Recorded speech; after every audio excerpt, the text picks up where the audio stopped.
Buenos días, buenas tardes o buenas noches, dependiendo de cuando estés viendo este video. Nosotros somos KineStudy y en este video estaremos hablando de la anatomía del cuello.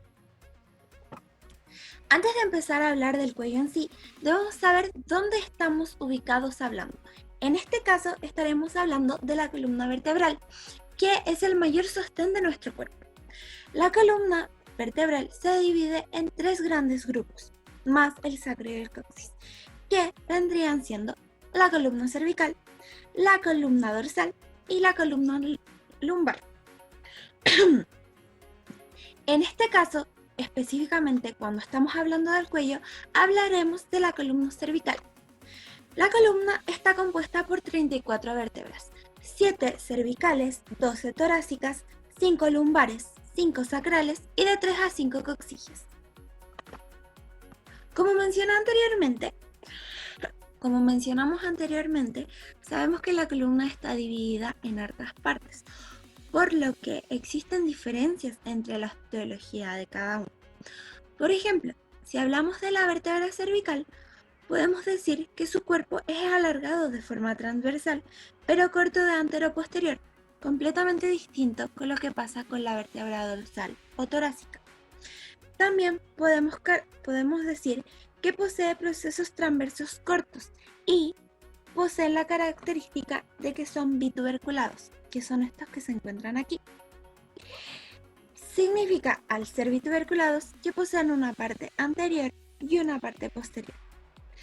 En el caso de la vértebra lumbar y la vértebra dorsal, ellas también poseen procesos transversos, pero no tienen la característica de que son bituberculados.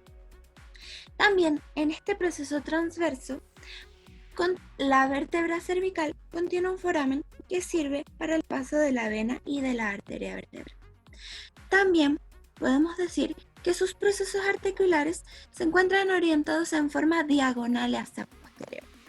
En el caso, por ejemplo, de la vértebra lumbar, estos se encuentran hacia el centro, o sea, como a esta altura. Y en la vértebra dorsal se encuentran rectos hasta posterior, que son los que están ubicados aquí. También podemos decir que la vértebra cervical posee un foramen vertebral o un agujero vertebral muy amplio, ya que la médula a esta altura es mucho más amplia. Y por último podemos hablar de los procesos espinosos de cada vértebra. En el caso de la cervical, su proceso espinoso es bituberculado, como podemos ver aquí. En el caso de la lumbar es rectilíneo y robusto, como podemos ver en su vista lateral. Y en el caso de la dorsal posee una forma angulada hacia abajo, como también podemos ver en su vista lateral. Ahora, ya entrando más específica a la región del cuello o región cervical, debemos saber, y ya mencionamos anteriormente, que esta zona está compuesta por 7 vértebras, desde C1 hasta C7. Pero entre ellas existe una pequeña diferenciación entre las vértebras C1 y C2 y las demás, ya que ellas son completamente distintas, anatómicamente hablando, que las demás.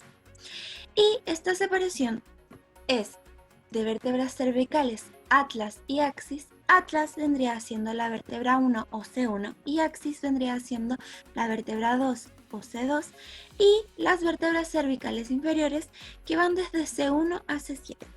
Más adelante también hablaremos de C7, que tiene también una conformación distinta, pero aún así se considera dentro de las vértebras cervicales inferiores. La región cervical de la columna vertebral comienza con el atlas y el axis, que como pueden ver tiene una configuración bastante distinta una de la otra. Por un lado, el atlas no posee cuerpo y tiene un tubérculo anterior y posterior para la inserción de músculos. Si nos fijamos en su visión superior, tienen una cara articular para una articulación del tipo sinovial condilar, y en su visión inferior, una cara para una articulación del tipo sinovial plana, que articula con el axis. El axis, también conocido como C2, tiene una particularidad que es esta odontoides, que es una estructura que se eleva perpendicularmente para articular con el atlas y que da este movimiento característico de la cabeza de rotación, ya sea de izquierda a derecha. También podemos ver que tienen dos forámenes, uno a cada lado, para el paso de la arteria vertebral. De la vértebra C3 a C6 tenemos las que son llamadas vértebras tipo o cervicales y tienen una estructura bastante específica con un cuerpo transversalmente más largo, un proceso espinoso bífido para la inserción de músculos y un foramen vertebral bastante amplio para el paso de la médula espinal. Se mantienen estos forámenes para permitir el paso de la arteria vertebral y tenemos un tubérculo anterior y posterior. La vértebra C7, por otro lado, se le llama también vértebra de transición, ya que mantiene características de las vértebras cervicales como torácicas. Por ejemplo, acá podemos ver que se pierde el proceso espinoso bífido que teníamos acá, ya no es bífido. Podemos ver que la cara articular de acá es más alargada que en este caso la cervical 4, y que estos agujeros transversos, si bien están presentes, ya no dan paso a la arteria vertebral. Acá podemos ver una articulación atlanto-occipital, que es la cual articula los cóndilos del hueso occipital con la parte superior del atlas. Más abajo tenemos la articulación atlanto-occidia, que, como dijimos anteriormente, articula el atlas con el axis, permitiendo la rotación, y los oncovertebrales, que se encuentran en los márgenes posterolaterales de los discos intervertebrales. Los discos intervertebrales se conforman principalmente del núcleo pulposo, el cual tiene como función absorber fuerzas. Un anillo fibroso que se conforma en capas y un disco vertebral. Las fascias son membranas que revisten los distintos grupos musculares y en el cuello se dividen principalmente en dos: la fascia superficial y la profunda, en la cual la primera se ubica entre la dermis y la capa que recubre la fascia profunda y vendría siendo esta de acá.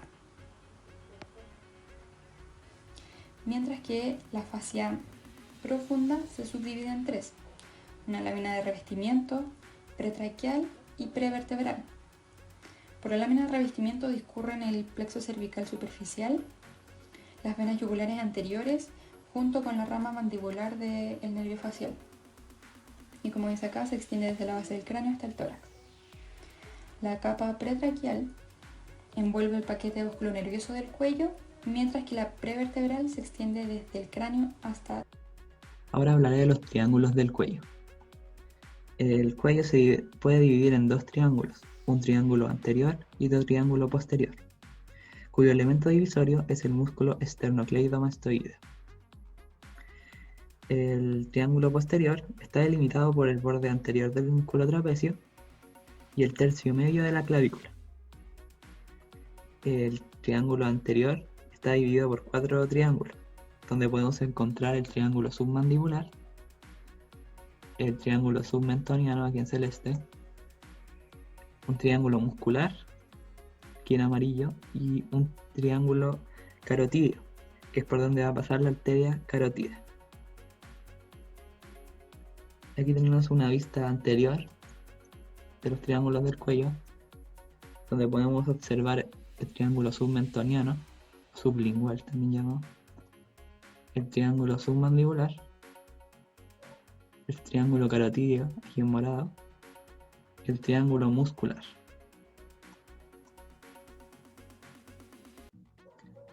Ahora hablaré de la musculatura superficial anterior del cuello. Primero empezaré hablando de este músculo que es como el techo del cuello, por así decirlo, que es el piso de la boca, llamado músculo miloioideo, que se inserta en todo el borde interno de la mandíbula, que tiene un ras intermedio y se inserta hacia el hueso hioides. Después podemos ver un músculo llamado digástrico. Este músculo se llama de esta forma porque posee dos vientres, uno anterior y otro posterior. que tiene un tendón intermedio por el cual se une. Después, superior anterior al vientre posterior del digástrico, pasa un músculo llamado estiloioideo, que va desde el proceso estiloide, del temporal hacia el ioides. Aquí tenemos una vista lateral de la musculatura superficial, donde podemos observar el músculo estiloioideo aquí, el músculo digástrico, la parte anterior, el vientre anterior, y el músculo miloioideo. Aquí encontramos los músculos escalenos y prevertebrales, donde los escalenos encontramos un escaleno anterior, un escaleno medio y un músculo escaleno posterior. Estos van por la cara lateral de la columna cervical. El anterior y el medio llegan hacia la primera costilla, donde queda un espacio para que discurra el plexo braquial, como también la arteria subclavia. Y el escaleno posterior va hacia la segunda costilla, como aquí podemos observar. Estos músculos van a ser inclinadores laterales de la cabeza, como también permitirán elevar las costillas como cuando se necesita aumentar la respiración. También encontraremos otros músculos que van insertados desde el atlas hacia el hueso de la cabeza, como ocurre con el músculo recto lateral de la cabeza, este que está aquí, y el músculo recto anterior de la cabeza. Estos músculos van a permitir rotar el cráneo versus el atlas, también permiten hacer flexión de este. Después tenemos un músculo largo, que como su nombre dice, se llama músculo largo de la cabeza, este que está acá, que va desde el occipital hacia los transversos de las vértebras cervicales, que permiten flectar la cabeza. Mientras el músculo largo del cuello, este que está acá, que posee tres porciones, una supralateral, una infralateral y una medial, que va desde el atlas hasta la tercera vértebra torácica, que permite hacer dos funciones principales, la cual es flectar la columna cervical, como también rectificar la columna cervical.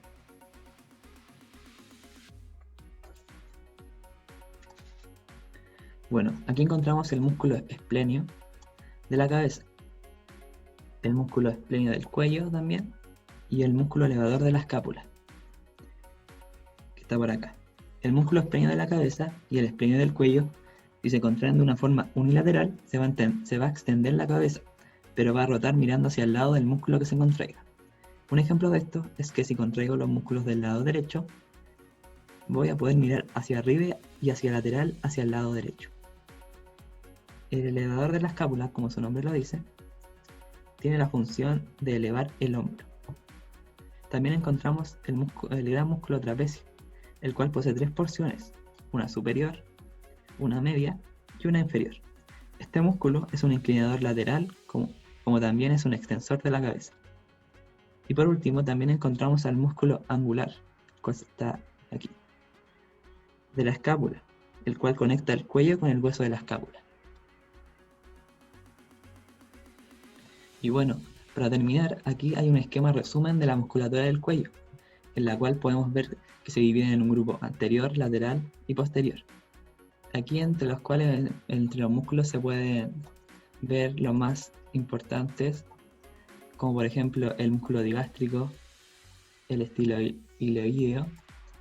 También podemos observar los músculos escalenos, el músculo esternocleidomastoideo también, tan importante.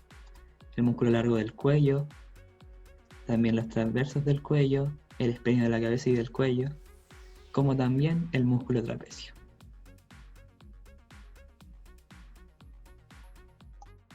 Bueno amigos, esto ha sido todo por hoy, así que si te gustó el video, dale a like y suscríbete a nuestro canal. Estaremos subiendo videos todos los domingos, así que activa la campanita para que te notifique cada vez que subamos un video. También recuerdas seguirnos en nuestro Pinterest, donde puedes encontrar material de apoyo para seguir estudiando anatomía. Bueno, eso ha sido todo y nos vemos la próxima vez.